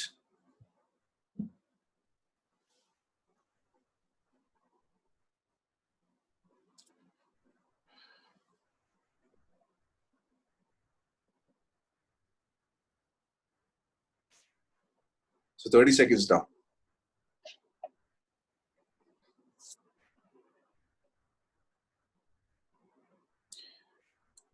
30 seconds, 20.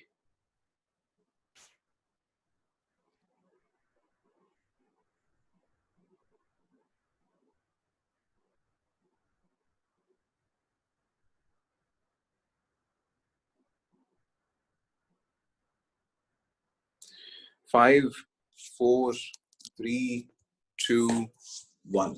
Here we go. I'm going to stop sharing the map.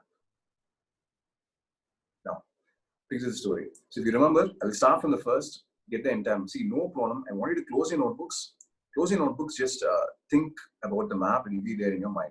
Start with this. So first you arrive in a port in Portugal. I mean, you take the bun in Lisbon, and with the bun in Lisbon, you arrive in a port in Portugal. When you land on the port, you experience a sprain in your legs, sprain in Spain. Because of the sprain, you begin to go mad. You're really, really angry. Mad in Madrid. You needed some form of treatment, and hence you began to buy French oil. You know, French oil was a keyword for France. Since French oil was very costly, you bought it from Paris. Fine. You applied French oil, and you understood French oil was allergic to your skin. And because of the allergy, there were so many germs in Germany. And these germs created pearl-shaped blisters. Pearl in Berlin, isn't it? The blisters began to bulge in Belgium. You took your mouth organ, you started brushing in Brussels. After that, you did not have money for travel. You needed to work for it. And hence, you asked for work. People told you that there is a huge hamster nearby, hamster in Amsterdam. You covered it with nectar in Netherlands. And after that, you really wanted to get some amount. So they gave you amount. And after buying amount, you took bath. Taking bath using Lux soap, Lux in Luxembourg. After taking bath, you began to eating sweets in Switzerland. Sweets in empty stomach caused burning sensation. Burn in Bern. You started roaming here and there, roaming in Rome, and finally you found the Italy shop, isn't it? Italy in Italy. This was the section we built in the last class. For the second section, I'll take it slightly slow. So Italy in Italy shop, you wanted to eat the single Italy they gave you. You're starting to eat Italy, and ostrich snatches the Italy and runs away. Ostrich in Austria. You ran after the ostrich. It was inside the house playing Vienna. Vienna was a keyword for Vienna, the capital city of Austria. You asked the ostrich, give me my Italy back. Ostrich said, we will play a chess match. If you win the chess match, I'll give the Italy back. You sat with the ostrich, started playing the chess match. You lost the chess match. Ostrich said, checkmate. Czech was a keyword for Czech Republic. Since you lost the chess match, you were really, really sad.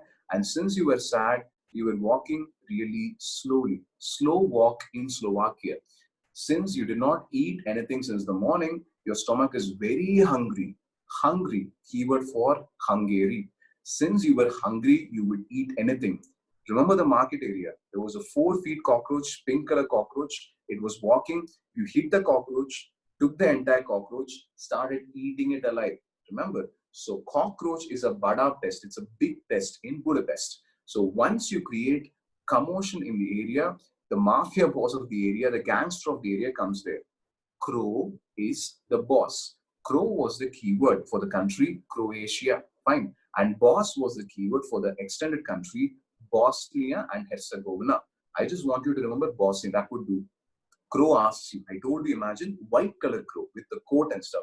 Crow asks you, why are you creating commotion? You explain to the crow, what are your problems? Crow says, I have information. He's going to be there in the Olympics. When you start to move, crow holds you. Crow says, see, secret agents are banned in Albania. That was a keyword, banned. So you need to disguise yourself as a server. You become a server in Serbia. And after you started walking inside Olympics, remember, you begin to slip after stepping on something. Greece, in Greece, that's all. Greece was the country. One person came and caught you and he told you, nearby in a competition, X is present. What competition? I told you, imagine 6 feet mosquitoes and introduce the first Tamil word, Kosu. So Kosu in Kosovo, using maces. Mace in Macedonia. That was a sport. Kosovo in Kosovo, mace in Macedonia. You ran for finding that event. You stepped on someone, spilled all over the coffee. The bodybuilder had a bull-shaped head. Remember? So, bull in Bulgaria. He catches you, says, why are you roaming here and there? roaming in Romania. You wanted to calm him down, you can't pick up a fight. So symbol of peace, dove coming up. So dove in Moldova, you say, so please help me out. He says, nearby there is a land which is always raining, rain in Ukraine. And after the rainy land, you had a land which had so many poles. Pole in Poland. Bull came and hit you, you crossed rain in Ukraine, then you caught pole in Poland. After catching pole in Poland, you jumped from one pole to another, and finally there was a huge bell. Bell was a keyword for the country Belarus. After swinging in the bell for so long, you jumped from the bell and landed on a long leaf. Remember, so L, long leaf. L for Lithuania, then L for Latvia, E for Estonia, A was for completing mnemonic, doesn't stand for a country, F for Finland. After entering Finland, there was a Den, which was Sweden. You entered the Way in Norway. There was one more Den in Denmark. In Denmark, there was a Kop in the name of Copenhagen. He told you, you need proper help. Go and ask the king in the United Kingdom.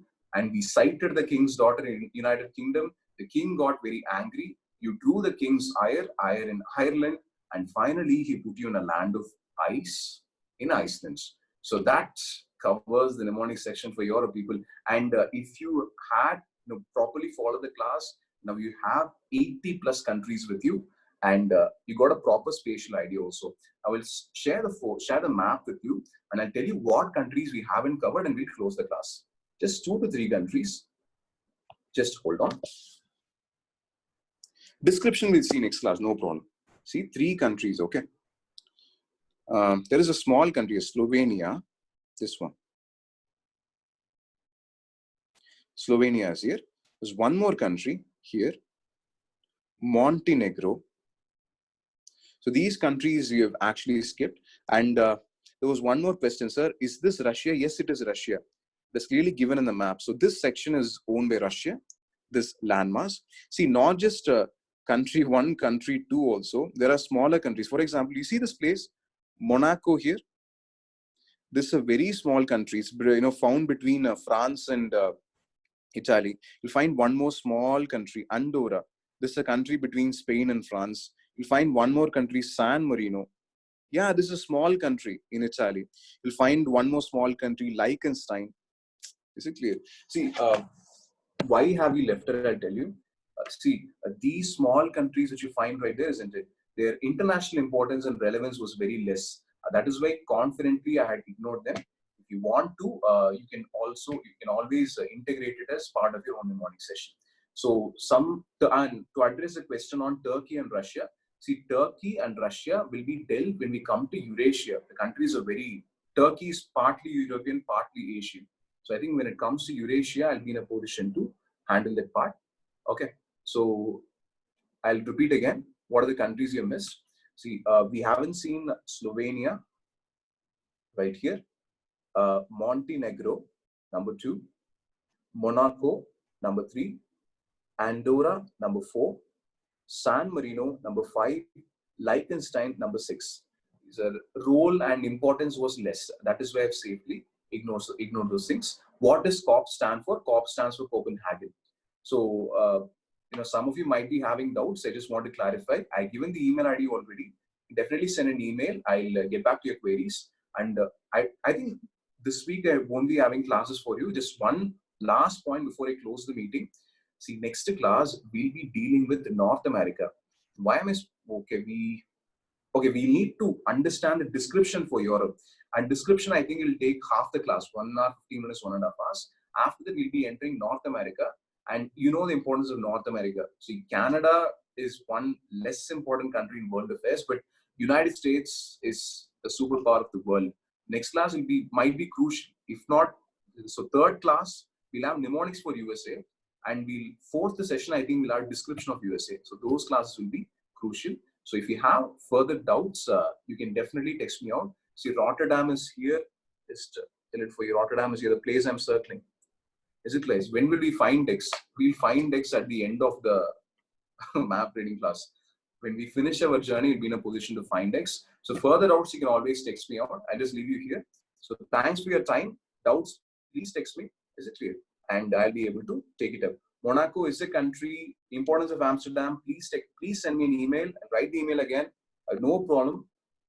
You've exceeded time. Please write an email. I will respond. Gautam.ar@shankarayas.in. So I think there's a third time I'm writing. I hope you're not bored. Is it clear? So you can write it. Doubts might be very extensive also. So please write. So take down the email ID again. So write an email to me. I will respond 1 or 2 days. So that's the end of the session. So hope to meet you in next week.